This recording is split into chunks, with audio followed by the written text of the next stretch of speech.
नमस्कार. आदरणीय पाहुणे, उपस्थित मान्यवर, सृजनच्या माध्यमातून जुळणारे आदरणीय अतिथीगण, इथे उपस्थित डॉक्टर्स, यांना सर्वांना माझा सप्रेम नमस्कार. सृजनच्या संपूर्ण टीम, आशिष देव सर, त्यांचा मी मनापासून खूप जास्त आभारी आहे की यांनी मला हा मंच दिला आहे, इथे आपले विचार व्यक्त करण्यासाठी, इथे आपला डान्स प्रस्तुत करण्यासाठी.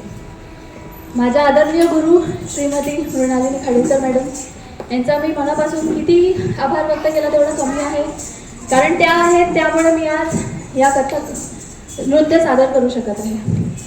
सर्वांना गणतंत्र दिवसाच्या हार्दिक हार्दिक शुभेच्छा. माझ्या गुरूंना नतमस्तक होऊन मी माझ्या विषयाला सुरुवात करते. कथकचा इतिहास आणि त्यांचे वैशिष्ट्य हे सरदेश पांडे मॅडम आणि डॉक्टर एकता मॅडम यांनी ऑलरेडी तुम्हाला सांगितलेलंच आहे. त्याच्यामुळे मी एक बालरूप तज्ज्ञ असून लहान मुलांनी कथकचा प्रवास का सुरू करायला पाहिजे याबद्दल आपली थोडक्यात माहिती सांगणार आहे. सर्वप्रथम एक श्लोक आठवते. साहित्य संगीत कलाविहीन साक्षात पशु पुच्छ विषाणहीन. अर्थात ज्यांच्या जीवनात साहित्य संगीत आणि कलाचा समावेश नाही ते असे पशु आणि प्राणी असतात ज्यांना शेपटी आणि शिंग नसतात. अर्थात त्यांचा संपूर्ण विकास झालेला नसतो. तर याचाच अर्थ असा आहे की जर मनुष्याचे शारीरिक मानसिक आणि आध्यात्मिक जर विकास करण्याची गरज आहे तर त्यासाठी त्यांच्या जीवनात साहित्य कला आणि संगीत यांचे समावेश असणे अत्यंत महत्त्वाचे आहे. तुमच्या मनात असा प्रश्न येत असेल की कथकची सुरुवात कधीपासून करायला हवी. ॲक्च्युली बघितले तर जेव्हा मनुष्य जन्माला येतो त्याच्या आधीच गर्भात सुद्धा त्याचे मूवमेंट सुरू होतात, त्याला आम्ही क्विकनिंग म्हणतो. तर त्याचे नृत्य तर आधीपासूनच सुरू झालेले आहेत. आणि जेव्हा मोठे व्हायला लागतात तेव्हा 3 वर्षापासून त्यांना त्या वातावरणात टाकायला हवे. का? कारण त्यांच्या मनात त्यांच्या कानावर ती तबला पेटी लयकारी हे नियमित पडत असल्याने त्यांना क्लासिकल म्युझिकचा अशी सवय व्हायला लागते. आणि वयाच्या 6व्या-7व्या वर्षापासून त्यांना ते बोल समजायला लागतात, कळायला लागतात आणि ते एक्झामसुद्धा देऊ शकतात त्या बाबतीत. लहानपणापासूनच आईवडील आपल्याला ईश्वराची पूजा करणे, देवाचे महत्त्व हे सगळे शिकवतात. आणि कथक नृत्यामध्ये वर्गात शिरताना शिव भगवान, सरस्वती माता, गणेशजी यांना वंदन करूनच आम्ही आतमध्ये शिरत असतो. आणि नृत्य सुरुवात करायच्या आधी गुरु प्रणाम, भूमी प्रणाम हे एक प्रिन्सिपल असतं, ते आम्हाला करावंच लागतं. त्यामुळे मुलांना देवाचे महत्त्व, गुरु शिष्य प्रथा, अध्यात्म यांची जाणीव होते. कथकमध्ये महाभारत, रामायण, विष्णुस्तुती इत्यादी असे नृत्य असल्यामुळे, यांच्यावर आधारित नृत्य असल्यामुळे मुलांना संस्कृती, श्लोक, ग्रंथ यांच्याबद्दल माहिती मिळते. त्यातून मिळणाऱ्या अनेक पाठांवर अंमलबजावणी करू शकतात. युनायटेड स्टेट्स ऑफ अमेरिकामध्ये एक सेटन हॉल म्हणून खाजगी महाविद्यालय आहे, विश्वविद्यालय आहे. तिथे हल्लीच श्री भगवद्गीताचे शिक्षण त्यांनी सक्तीचे केले आहे सर्व विद्यार्थ्यांसाठी. तर याचा पण काही अर्थ आहे, कारण स्वामी विवेकानंदांनी पण हेच म्हटलं होतं की बरेच वर्षानंतर कदाचित युनायटेड स्टेट्स किंवा सगळं जग अध्यात्माच्या वळ्यावर दिशेने वळणार आहे. तर हे कुठे ना कुठे आधारितच आहे. आज सगळ्यांनी शारीरिक मानसिक हे महत्त्व तर सांगितलंच आहे, पण लहान मुलांच्या हिशोबाने मेन ही मानसिक ग्रोथ ही आपण लहानपणापासूनचं त्याच्यावर खूप इम्पॉर्टन्स देतो, खूप महत्त्व देतो की यांचं कधी लवचिकता वगैरे सगळं बरोबर आहे, पण यांचा दिमागाचा विकास होणे खूप अत्यंत महत्त्वाचे आहे. तर आपण सगळ्यांनी कोविड पॅन्डेमिक बघितलं आहे. कोविड पॅन्डेमिकच्या नंतर जो दुसरा पॅन्डेमिक आहे तो आहे स्पीच डिलेचा. Speech delay, autism spectrum disorders याबद्दल सर्वांनीच ऐकलं असेल. तर यात क्लासिकल म्युझिकची थेरपी हे रिसर्च झालेलं आहे इंटरनॅशनल प्लॅटफॉर्मवर की क्लासिकल म्युझिककडे वळणं ही एक थेरपी आहे, त्यात समावेश आहे. त्याचे सांस्कृतिक श्लोक जे टंग ट्विस्टर्स असतात त्याच्यामुळे नॅचरली जिभेचे भरपूर व्यायाम होत असतात, म्हणून ही नॅचरलरित्या एक स्पीच थेरपी दिली जाते. मानसिक ग्रोथ म्हटलं तर ब्रेनचे 2 पार्ट्स असतात, एक लेफ्ट साईड ऑफ ब्रेन, एक right side of brain. Left side of brain जो असतो तो गणित, वाणिज्य आणि लॉजिकल थिंकिंगवर आधारित असतो जास्त. आणि तसेच राईट साईड ऑफ ब्रेन हा कलात्मकता असतो, म्हणजे आर्टिस्टिक असतो. कथकमध्ये जे तोडे तुकडे तिहाई ह्या असतात, त्याच्यामुळे त्यांच्या वापरामुळे लेफ्ट साईड ऑफ ब्रेन हा खूप स्टिम्युलेट होत असतो. आणि तसेच भावनात्मक हावभाव दर्शवल्यामुळे त्यांचा right side of brain stimulate होत असतो. आणि कथकची संगीतची लय असते, जसं एक पट धा धेन धेन धा, दुप्पट धा धेन धेन धा धा धेन धेन धा, आणि चौपट धा धेन धेन धा धा धेन धेन धा धा धेन धेन ता ता धेन धेन धा. यामुळे यांच्या प्रॅक्टिसमुळे मुलांचे गणित, मुलांची स्मरणशक्ती, त्यांची एकाग्रता यात सकारात्मक परिणाम दिसायला लागतात. यांच्या प्रॅक्टिसमुळे मला पण स्वतः माझ्या प्रॅक्टिसमध्ये पण भरपूर फायदा झाला. आता मी एकपट दुप्पट आणि चौपटमध्ये पण पेशंट्स बघू शकते. कधी 2 महिन्याच्या बाळाला बघितलंय ते कसं हसतं म्हणजे जसं त्याला सोशल स्माइल डेव्हलप होते आपण हे म्हणतो, जेव्हा ते दुसऱ्यांचे हावभाव चेहऱ्यावरनं ओळखू शकते, तेव्हा त्यांचे पण तसे हावभाव एक्सप्रेशन्स चेंज होत असतात. आणि नवीन अशा कथकच्या प्रॅक्टिसमुळे या हावभाव उत्तेजित होत असतात आणि त्यांचा वापर केल्यामुळे नवीन कल्पना वापर करायला देखील सुरुवात होते. एक श्लोक आहे ज्याचा आम्हाला सगळ्यांनाच पाठांतर करावा लागतो. यतो हस्तो ततो दृष्टी, यतो दृष्टी ततो मन, यतो मन ततो भाव, यतो भाव ततो रस. म्हणजे जिथे आपले हस्त असतात तिथे आपली दृष्टी असते, जिथे आपली दृष्टी गेली तिथे आपलं मन धावतं, जिथे आपलं मन आहे केंद्रित होत आहे तिथे आपले भाव निर्माण होतील, आणि जिथे भाव निर्माण होतील तिथे आपला रस, आपले इंटरेस्ट डेव्हलप होणार. त्याच्यात हँड टू आय कोऑर्डिनेशन, जसं आतापर्यंत तुम्ही सगळ्यांच्या प्रस्तुतीमध्ये बघितलं आहे, सगळ्यांनी आपले जिथे हस्त गेले आहे तिथे त्यांची नजर होती. त्याच्यामुळे hand to eye coordination, reflexes हे भरपूर इम्प्रूव्हमेंट होती. आणि जसं एकता मॅडमनी थाटचा एक प्रस्तुती केली होती, तर ते इतका ठेराव असतो त्याच्यात, इतकी स्टेबिलिटी असते. आणि त्यामुळे जसे अटेन्शन डेफिसिटचे हायपर ॲक्टिव्हिटी डिसऑर्डर्सचे केसेस असतात किंवा जे एन्झायटीचे असतात, टँट्रम्स असतात त्यांना खूप, तर त्यांच्यामध्ये खूप भरपूर इम्प्रूव्हमेंट बघायला मिळते यांच्या प्रॅक्टिसमुळे, कारण हा ठेराव आणि स्टेबिलिटी देतो. आज पॅरेंटिंग कोर्सेसमध्ये मुलांच्या भावनात्मक बुद्धिमत्ता वाढवण्याचा एक कन्सेप्ट खूपच गाजलेला आहे, म्हणजे त्याला म्हणतात इमोशनल इंटेलिजन्स. आज याचा अभाव अत्यंत दिसायला मिळतो, कारण सगळेजण कोविडच्या नंतर सगळे एकदा मोबाईलमध्ये घुसलेले असतात, त्यामुळे त्यांना इमोशन्स डेव्हलप होणे हे गरजेचं असतं, पण ते मिळत नाही. आणि लहान गोष्टींचं महत्त्व आपण लहान मुलांना कसे समजवू शकतो हे तर आपल्याला माहिती आहे, तर खूपच डिफिकल्ट आहे की त्यांना लहान गोष्टींचं महत्त्व कसं समजायला हवं. आपण म्हणतो gratitude is the right attitude, अर्थात काय की आभार हेच योग्य वृत्ती आहे. एकता मॅडम, सरदेशपांडे मॅडमनी आपल्या नृत्यामध्ये जसे लहान लहान गोष्टींचे दर्शवले आहे, जसं सूर्य, चंद्र, झाड, पक्षी, तर यांच्या प्रती आपण आभारी राहण्याची सवय निर्माण होते. इवन आमच्या क्लासमध्ये जसं सगळ्यांचे ग्रुप डान्सेस होतात, सगळे लहान मुली आहेत, जे सगळ्यात लहान आमची 3 वर्षाची आहे, तर त्यांचे ग्रुप डान्सेस पण होतात. आम्ही सर्व त्यांच्यासोबत नाचतो आणि त्यांना टीम वर्क हा कसा परफॉर्म केला जातो, टीम घेऊन कसे सांभाळणे, एकमेकांची कोरिओग्राफी कसे सांभाळणे, एखाद्याची स्पीड जास्त असते, एखाद्याची कमी असते, आणि त्यांना व्यवस्थित न घाबरता एखाद्या वेळेस जर कोरिओग्राफी चेंज झाली वेळेवर, याचा तर खूप चांगल्या तरीकेने आपल्याला अनुभव आहे. न घाबरता आपण आत्मसात कसं करणे आणि ते कॉन्फिडन्सने आपण कसं काय स्टेजवर प्रस्तुत करणे याची भरपूर प्रॅक्टिस होत असते. त्याच्यामुळे त्यांना जर लहानपणापासूनच याची सवय आहे तर मग मोठे होऊन तर त्याची काही काळजी करायचीच गरज नाही.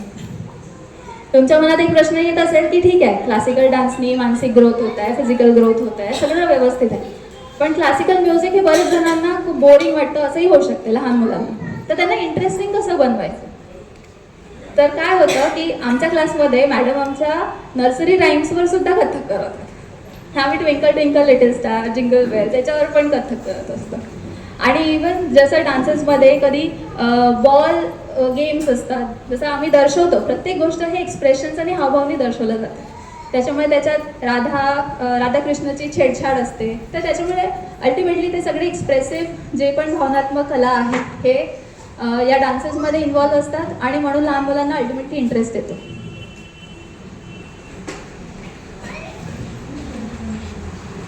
आपण लहान मुलांचं जसं नवजात शिशु असते त्यांची मसाज असते, तर ते मसाज आपण का करतो सर्वांनाच माहिती आहे. त्यांचा ब्लड सर्क्युलेशन इम्प्रूव्ह होणार, नर्व स्टिम्युलेशन्स पाहिजे असतात. पण आपल्या बॉडीला सुदृढ ठेवण्यासाठी मोठेपणाने आपल्याला जितकी मोशनमध्ये ठेवली आपली बॉडी तेवढीच आपली बॉडी सुदृढ राहू शकते. त्याच्यामुळे मॅडमनी जसं सांगितलं की ॲक्युप्रेशर पॉईंट्स जसे असतात आपल्या पायाच्या तळव्याला आणि हाताला भरपूर ॲक्युप्रेशर पॉईंट्स असतात, जे आमच्या तत्कारामध्ये किंवा हाताचे आपण जे तत्कार देतो किंवा पडंत करतो त्याच्या सगळे ॲक्युप्रेशर पॉईंट्स हे स्टिम्युलेट होत राहतात. तर लहान मुलांच्या हिशोबाने सगळ्यात इम्पॉर्टंट म्हणजे थायरॉइड ग्लँड. थायरॉइड ग्लँडनी कसं आता calcium metabolism, vitamin D metabolism हे सगळ्यात जास्त इम्प्रूव्हमेंट होत असते. त्याच्यामुळे त्यांची सगळे ऑर्गन स्टिम्युलेशन होतात, त्यांची ग्रोथ होत असते, त्यांचे वयोवयी जसे ॲडोलेसंट एज ग्रुपमध्ये सुद्धा त्यांच्या परिवर्तन जे जे येतात त्याच्यात सुद्धा त्यांना मेटाबॉलिझम इम्प्रूव्ह होणे आणि याच्यात भरपूर फायदे असतात. आता कथ्थकचे आपण म्हणतो की अरे तू अभ्यास कर, तू काय डान्स क्लासला चालले, हा तर एकदम कॉमन असतो सगळ्यांनाच बोलायला. पण ॲक्च्युली म्हटलं तर आता नुसतं डॉक्टर आणि इंजिनियर बनून तर काही फायदा नाही, नुसतं तेच एक करिअर ऑप्शन म्हणून घेऊन तर हे नाही. पण त्याच्या व्यतिरिक्त पण भरपूर करिअर ऑप्शन्स आज आहेत. म्हणजे इंटरनॅशनल प्लॅटफॉर्मवर तर आर्ट्स हा खूपच जास्त गाजलेला म्हणजे महत्त्वाचा विषय आहे. ते Xavier's college, saint Xavier's college जे मुंबईचं आहे, तो तर सगळ्यात आधी आर्ट्सवर क्लोज होऊन जातो. जितका इथे रॅट रेस असते नुसतं डॉक्टर्स आणि इंजिनियर्स बनणे, त्याच्या व्यतिरिक्त अजून काही करिअर ऑप्शन्स होऊ शकतात. हे लहान शहरात अजून याची महत्त्व यायचं बाकी आहे. त्यामुळे त्याच्यात कसे डान्स ऑप्शन्स काय काय, आपण करिअर ऑप्शन्स काय काय होऊ शकतात. तर हे आंतरराष्ट्रीय स्तरावर भरपूर मास्टर कोर्सेस अवेलेबल आहेत. त्याच्यात इंटरनॅशनल युनिव्हर्सिटीद्वारे आणि ते करून सुद्धा त्याच्यात कल्चर मिनिस्ट्रीद्वारे पण आपल्याकडे भरपूर जॉब्स अवेलेबल असतात. स्पोर्ट्स आणि आर्ट्समध्ये घेतलं की त्यांना युनिव्हर्सिटीद्वारे भरपूर मार्क्स ॲड ऑन होतात. जसे 3 एक्झाम्स दिले की 6 पॉईंट्स असतात, 5 एक्झाम्स दिले की 8 पॉईंट्स, विशारद केले की 18 पॉईंट्स, जेणेकरून त्यांची पुढची करिअर ऑप्शन्स पण भरपूर इम्प्रूव्ह होतात. ते इवन डान्स इन्स्ट्रक्टर बनू शकतात, सिने जगात सुद्धा जाऊ शकतात, थिएटर आर्टिस्ट बनू शकतात. हल्लीच आमचा एक प्रोग्राम झालेला रामटेकला, तर त्यावेळेस मॅडमच्या कृपेमुळे आणि मॅडमच्या सहवासात राहून हीच अपॉर्च्युनिटी मिळते. ही आमच्यासाठी इतकं लकी आहो आम्ही की अदरवाईज नुसता अभ्यासात आणि याच्यात आम्हाला ही अपॉर्च्युनिटी मिळाली सुद्धा नसते की आर्टिस्ट जग कसं असतं ते बघायला मिळालं. त्यांच्याकडनं भरपूर काही नवीन शिकायला मिळालं, जे ते इंटरनॅशनल याच्यावर पण परफॉर्म करतात. त्यांच्यामुळे त्यांच्याकडनं भरपूर काही आत्मसात करायला मिळालं आहे. शेवटी हे सांगू इच्छिते मी की जर मुलांना संगीत शिकवणं म्हणजे गायन, वादन आणि नर्तनची क्रिया म्हणजे एका तरीकेने पर्सनॅलिटी डेव्हलपमेंट कोर्स असतो. म्हणजे जीवन जगण्याचं एक डिसिप्लिन आहे. असे म्हणतात की नृत्यमयम जगतम, म्हणजे या जगात प्रत्येक वस्तू नृत्य करत आहे. जसा पृथ्वी गोल फिरते, चंद्र गोल फिरतोय, आपले हार्टबीट्स एका लयमध्ये सुरू आहे, आपण श्वास एका लयमध्ये घेतो. त्यामुळे प्रत्येक कणात नृत्य आहे. आणि त्यामुळे हा केवळ मनोरंजनचा हे साधन नसून हा इतिहास, आपली सांस्कृतिक ठेवा, आपली परंपरा समजून त्यात आपल्याला गुंतवून ठेवणारे एक उत्कृष्ट साधन आहे.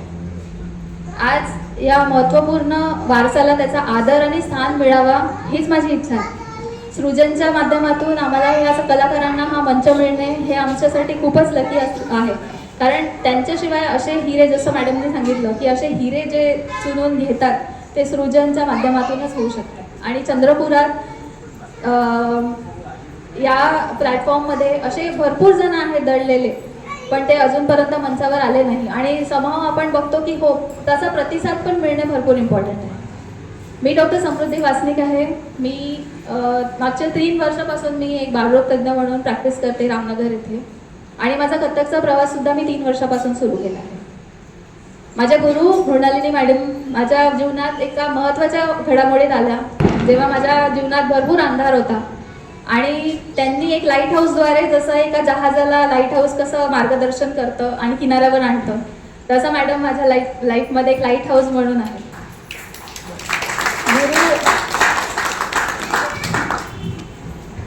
गुरु हे देवाचे स्थान आहे. आणि त्यांच्यामुळे आज इतकी पॉझिटिव्हिटी निर्माण झाली की लाईफमध्ये किती काही प्रॉब्लेम्स अवेळी येऊ द्या, पण हो, कथ्थकमध्ये जी पॉझिटिव्हिटी असते, जी वाईब्स असते, कथ्थक नॉट ओन्ली कथ्थक, म्हणजे आज तर मी मेनली कथ्थकबद्दल बोलणार, पण क्लासिकल म्युझिक, जे तालपेटी सुरू आहे, जे तबल्याचा आवाज आहे, त्याच्यामुळे जी वाईब्स असतात क्लासमध्ये ते अजून तुम्हाला कशातही मिळत नाही. हे मी आज म्हणजे ठोकावर सांगू शकते की आज मी एक बालरोगतज्ञ, मी म्हणजे इमर्जन्सी प्रॅक्टिशनर आहे. मी ICU सांभाळते आणि त्यात सुद्धा जेव्हा आम्हाला भरपूर टेन्शन असतं की लहान मुलांचं म्हणजे हो आपल्याला जीव वाचवायचा, आम्ही ICU पेशंट्स हँडल करतो. तर तशा वेळेस सुद्धा की नाही आपण आज क्लासला नाही गेलो ना मग माझं डोकं चालतं. असं असतं की नाही किती आवडी मी क्लासमध्ये बरोबर पोहोचून मॅडमला सांगते की मॅम आज माझं जमणार नाही, मॅम खरंच ही कोरिओग्राफी जमेल का. मला भरपूर भीती वाटत असते कारण सगळ्यांची प्रॅक्टिस एकदम जोरदार असते आणि मी धावता पडता एकदम कडीच्या टोकावर पोहोचते क्लासला. आणि तेव्हा मॅम म्हणतात काही नाही होऊन जाईल, तू करशील, मी आहे ना मी आहे ना. बस त्यांचा हा शब्द म्हणजे झाला, मी आहे ना, बस संपलं. त्यामुळे मी लहान मुलांसाठी म्हणजे अत्यंत महत्त्वाचं आहे की त्यांनी हा आत्तापासून ही गुरुप्रथा जी आहे, जे अत्यंत आज कुठल्याच म्हणजे इन्स्टिट्यूटमध्ये शिकवलं जात नाही, not even in medical colleges असं काही शिकवलं जात नाही कारण ही प्रॅक्टिसच होत नाही. आज एखादी टीचरनी जर एका मुलाला मारलं तर त्याची कंप्लेंट अगोदर होईल.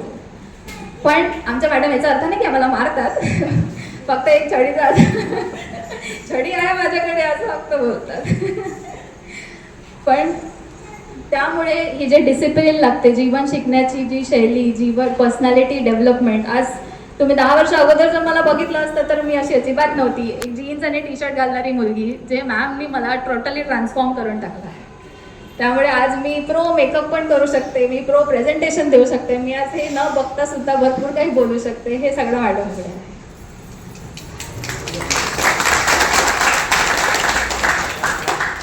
माझ्या परिवाराचा पण मला भरपूर साथ मिळाला आहे. माझी मुलगी मेहर, तर ती सुद्धा आज 6 वर्षाची आहे आणि अगोदर तिला सुद्धा स्पीच डिलेचा प्रॉब्लेम होता. पण तिला कंटिन्युअस मॅडमच्या सहवासात राहून की तू आणत जा तिला काही नाही, मॅडमच्याच बोलण्यामुळे हो तू आणत जा, तिला ओढून आणावं लागायचं. ती क्लासमध्ये शिरायचीच नाही, तिला खूप स्ट्रेंजर एन्झायटी होती. पण हळूहळू तिथं राहून आता ती त्या सहवासात राहून चौपट करू शकते पायात, ती तत्कार करते आणि सगळे डिसिप्लिन ॲक्टिव्हिटीज आणि भरपूर इम्प्रूव्हमेंट्स जाणवलं जातं. त्याच्यामुळे तुमच्या मुलांना बेझिजकपणे जे पण काही तुम्हाला डिसीजेस असतील, सिकल सेल असो किंवा काही पण डिसऑर्डर्स असो, थॅलेसेमिया असो, तरी पण त्याच्यात हे कथ्थक नृत्याचा समावेश असणं खूप अत्यंत महत्त्वाचं आहे. फक्त आपलं डाएट व्यवस्थित ठेवणे, हायड्रेशन व्यवस्थित ठेवणे, काय खाणे काय पिणे हे व्यवस्थितरित्या आपल्याला आपोआप समजत जाते. सृजनचे संपूर्ण टीमची मी मनापासून आभारी आहे. परत त्यांनी मला हे संधी दिली. माझे आजचे कलिग्स, माझे सरदेश पांडे मॅडम, एकता मॅडम यांनी मला पण भरपूर सांभाळून घेतलं. आणि माझ्या गुरु, आय लव्ह यू मॅम, मी तुम्हाला कधीच सोडणार नाही आहे. जेव्हापर्यंत होणार मी तेव्हापर्यंत शेवटच्या डोक्यापर्यंत dance. Yes, anything for Kathak, anything for. Thank you.